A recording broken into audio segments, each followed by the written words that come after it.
Syederun, dua warga desa Pelarakan, Kecamatan Moga, Kabupaten Pemalang tewas tertimbun longsor pada Minggu 26 Juni 2022. Dua korban tersebut merupakan ibu dan anak, yakni Wasilah berusia 30 tahun dan Kifa 2 tahun.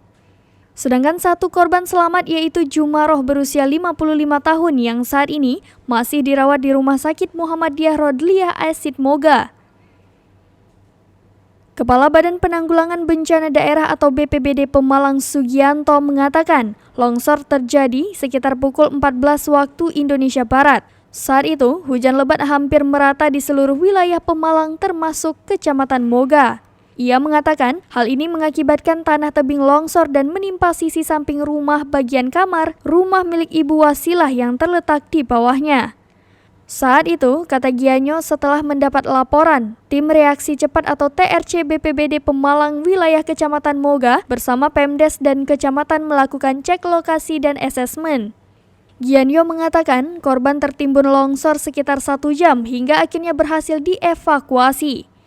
Koordinator TRC BPBD Pemalang Diki mengatakan, setelah kejadian, warga lain di sekitar lokasi dihimbau untuk mengungsi ke tempat yang lebih aman.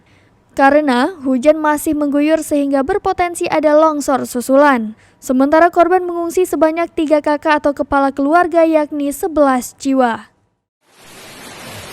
Langsung terjadi longsor. Satu rumah hancur. Di desa Pelakaran.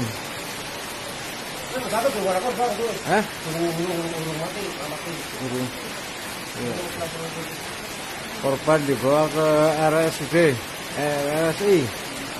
Moga dalam peralatan dan rumah hancur lebur. Telah terjadi baru saja tadi pas hujan lebat.